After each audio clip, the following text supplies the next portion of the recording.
सत है भाइयों और बहनों, सबको मेरा राम राम। चैनल को लाइक एंड सब्सक्राइब करना ना भूलें। काशी नगरी के निकट एक छोटा सा गांव था। वहां हरियाली होती थी,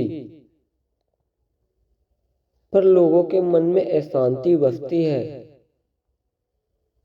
धन या भोजन, वस्त्र थे, फिर भी चेहरे पर संतोष नहीं था। उसी गांव में एक युवक रहता था। नाम था माधव गुप्ता। लेकिन उसका मन हमेशा खाली सा रहता। वह रोज आता, मैं इतना कमाता हूँ, इतना खाता पीता हूँ, फिर भी भीतर की कई प्यास क्यों नहीं बुझती। एक दिन माधव ने सुनकर काशी में संत कबीर के आए। लोग कहते हैं कबीर सिर्फ आत्मा की बात नहीं करते, वे भूखों लोगों को दानी भी देते हैं।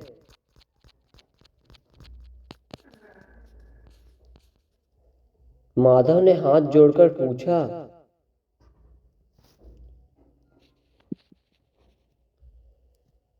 संत जी, भोजन से तृप्त हो जाता हूँ, पर आत्मा क्यों नहीं भरती। आत्मा को तृप्त कैसे किया जाए। कबीर मुस्कुराकर उनकी आंखों में करुणा जैसे देखने लगे। उन्होंने पास पड़ी मिट्टी की हांडी उठाई और कहा, माधव, यदि हांडी में छेद हो तो उसमें कितना भी पानी डालो, वे कभी नहीं भरेगा। माधव चुप हो गया। कबीर बोले, मन ही वह हांडी है और इच्छा उसके छेद। मनुष्य जो सोचता है धन मिलेगा, सुख मिलेगा, सम्मान मिलेगा, शांति मिलेगी, पर इच्छा कभी पूरी नहीं होती। एक पूरी होती है, दूसरे जन्म ले लेती है। फिर संत कबीर ने एक दोहा सुनाया, माया मरी मन मरा, मर मर गए शरीर, आशा तृषा न भरी, कह गए दास कबीर। माधव को लगा जैसे कोई उसके मन की बात कह रहा हो। कबीर माधव को गांव के बाहर ले गए। वहां एक वृद्ध साधु बीमार पड़ा था। कबीर बोले, आज इसका ध्यान रखो। माधव ने पहली बार बिना किसी स्वार्थ से सेवा की। पानी पिलाया, भोजन कराया, पैर दबाए। रात को जब वह लौटा तो उसे अजीब सी शांति महसूस हुई। वह कहने लगा, आज मेरा मन हल्का है गुरुदेव। कबीर कहने लगते, क्योंकि आज तुमने देखा कि सीखा मांगना नहीं। अगले दिन कबीर ने एक दीपक जलाकर दिखाया। ये दीपक बाहर का है, पर आत्मा भीतर के दीपक से तृप्त होती है। माधव ने पूछा, वह यदि कैसे जलाएंगे। कबीर बोले, सत्य से। जब तुम झूठ छोड़ दोगे तभी ये जलेगा। कुछ समय बाद माधव बदल गया। वह कम बोलता, ज्यादा सुनता, कम जोड़ता और ज्यादा बांटता। एक दिन उसने कबीर से कहा, गुरुदेव, अब मुझे वह शांति मिलती है जिसकी तलाश में भटक रहा था। कबीर ने अंतिम वचन कहे, आत्मा भोग से नहीं, भक्ति से तृप्त होती है, संग्रह से नहीं, समर्पण से भरती है।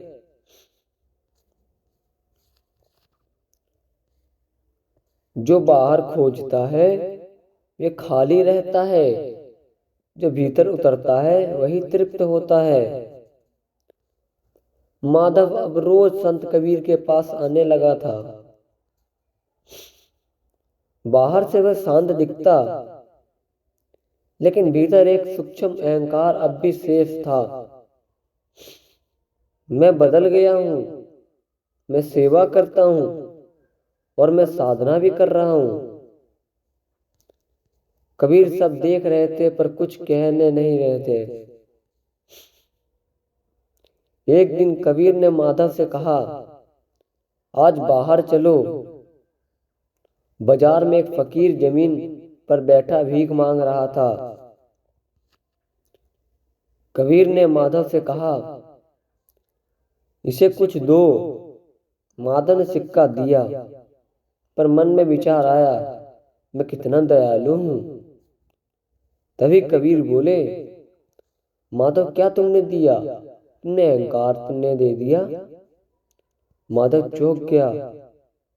कबीर ने जमीन से एक टूटा हुआ आईना उठाया और बोले, जब आईना टूटा हो तो चेहरा विकृत दिखता है, ठीक वैसे ही अहंकार देखी गई भक्ति भी विकृत होती है। अगले दिन कबीर ने कहा, आज उपवास रखो, पर ध्यान रखना मन में कोई दिखावा ना हो।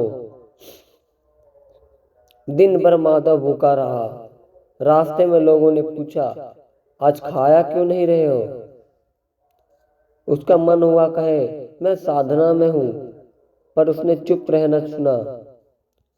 रात को जब कबीर के पास गया, कबीर कहने लगते हैं, जब भूख लगी तो तुमने किसी को बताया नहीं।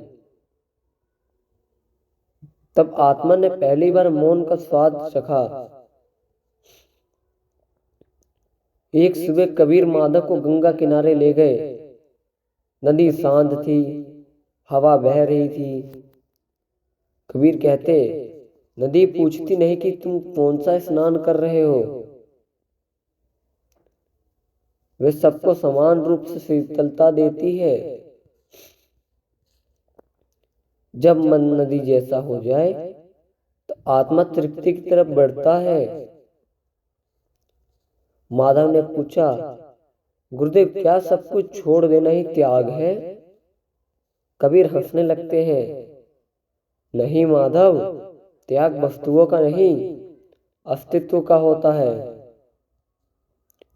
उन्होंने एक धनी व्यापारी का उदाहरण दिया, जो सब कुछ रखते हुए भीतर से मुक्त था,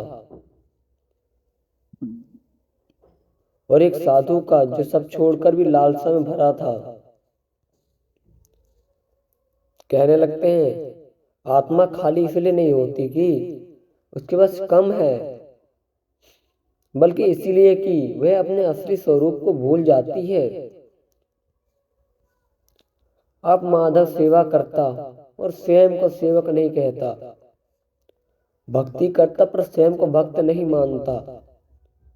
उसका मन हल्का था, जैसे बोझ उतर गया हो। वह समझ गया, आत्मा जब तृप्त होने लगती है, जब मिटने वाला लगता है। माधव संत कबीर के सानिध्य में रहने लगा था। उसके जीवन में बहुत कुछ बदल चुका। अहंकार ढीला पड़ा था, इच्छाएं शांत होने लगी थी। फिर भी कुछ भीतर से सूक्ष्म प्रश्न शेष थे। क्या ये पूर्ण तृप्ति है? कबीर उसके मौन को पढ़ रहे थे। आज तुम कुछ नहीं करोगे, न सेवा, न उपवास, न प्रश्न, सिर्फ नाम को याद करो। माधव ने पूछा, कौन सा नाम गुरुदेव? कबीर कहने लगते हैं, वह नाम जो श्वास के साथ चलता है, जिसे जपना नहीं पड़ता, स्मरण करना होता है। जब श्वास भीतर जाए तो राम, जब बाहर आए राम, पर होठों से नहीं, मन की गहराई से। माधव ने आंखें बंद की। पहली बार उसने श्वास को सुना और नाम को नहीं बोला, महसूस किया। कुछ ही क्षणों में मन भटकने लगा। पुरानी स्मृतियों, भविष्य की चिंता। मन भटकने तो उससे डोटो मत। जैसे माँ भटके तो बच्चे को प्यास से वापस बुलाती है, ठीक वैसे ही गुरुदेव कभी शांति नहीं आती, फिर टूट जाती है। तुम खुद को लहर समझ रहे हो, जब तुम सागर बन जाओगे लहरें परेशान नहीं करेगी। फिर उन्होंने एक दोहा सुनाया, चलती चाकी देख के दिया कबीरा रोए, जो पाटन के बीच में साबुत बचा न कोई। मन चाकी है, नाम उसका केंद्र। जो केंद्र में टिक गया वही साबुत बच गया। उस दिन के बाद माधव देर तक मौन बैठा रहा। शब्द रुक गए, विचार धीमे हो गए। अचानक उसे लगा जैसे वह कुछ पाने नहीं जा रहा, बल्कि कुछ टूट रहा हो। डर भी गया, अगर सब कुछ टूट गया तो मैं कौन रहूंगा। कबीर की वाणी गूंजी, जब मैं टूटता हूं तभी तुम मिलते हो। माधव आंखें भर रोने लगा। ये दुख के नहीं थे, ये शांति के थे, जिसे शब्दों में नहीं बांध सकते हम। उन्होंने कहा, गुरुदेव आज कुछ भर गया है, पर बाहर से नहीं दिखता, भीतर से दिख रहा है। कबीर ने अशांति होकर बोला, ये आत्मा की तृप्ति है। कबीर कहते, ना कोई मंत्र नहीं, ना कोई स्मृति नहीं। जैसे माँ को याद करने वाला हृदय नाम को जाता है, वैसे ही नाम से आत्मा जाग जाती है। अब आत्मा बाहर से वैसा ही नहीं थी, पर भीतर कुछ बदल चुका था। वे चलता भीतर ठहरा था, वे बोलता पर शब्द पहले से मौन था। वे अकेला होता फिर भी पूर्ण था। उसने जान लिया आत्मा तृप्त कैसे होती है। जब वो अपने स्रोत को पहचान लेगा तभी आत्मा तृप्त हो जाएगी। यदि नाम स्मरण के अभ्यास से माधव ने भीतर की शांति उतर आई थी, पर अब उसके सामने एक नया प्रश्न था। यदि आत्मा को तृप्त होना है तो क्या संसार छोड़ना पड़ेगा? कबीर उसके मन की उलझन समझ गए। एक दिन कबीर माधव को एक गृहस्थ के घर ले गए। एक छोटा सा साफ सुथरा पत्नी भोजन बना रही थी। बच्चे हंस रहे थे। कबीर कहते, देखो माधव, ये भी ईश्वर है। फिर वे एक सन्यासी को कुटिल में ले गए। वे बाहर से त्यागी दिखता था, पर भीतर असंतोष से भरा था। घर छोड़ने के बंधन नहीं टूटता, अस्तित्व छोड़ने से टूटता है। माधव पूछा, गुरुदेव फिर कर्म कैसे करें? कबीर बोलते, कर्म करो पर कर्ता मत बनो। जैसे कमल पानी में रहता है पर पानी से भीगो में नहीं रहता, वैसे ही संसार में रहो पर संसार तुमसे न घुसे। उनका फिर एक नया दोहा गूंजता है, जल में कुंभ कुंभ में जल है, बाहर भीतर पानी, फुटा कुंभ जल सही समाना, ये तत्व कहो ज्ञानी। एक दिन माधव पुराना मित्र आया। वे उससे व्यापार से बड़ा लाभ दिलाने का प्रस्ताव लाया, पर उसमें छिल गया। माधव का मन डगमगाया, पुरानी आदतें आ जागी। कबीर के पास पूछा। कबीर बोले, यदि लाभ मिले तो आत्मा खो जाती है, तो सौदा कैसा? माधव चुप हो गया। उसने प्रस्ताव ठुकरा दिया। मन में हल्की पीड़ा हुई, पर आत्मा की गहरी शांति उतर आई। कुछ समय बाद माधव अब आर्थिक हानि में नहीं था। कबीर कहते, सुख आए तो मत इतराओ, दुख आए तो मत घबराओ, दोनों राह के पत्थर हैं। दुख में सुमरीन सब करे, सुख में ना करे कोई। जो सुख में सुमरीन करे, दुख कहाँ कोई।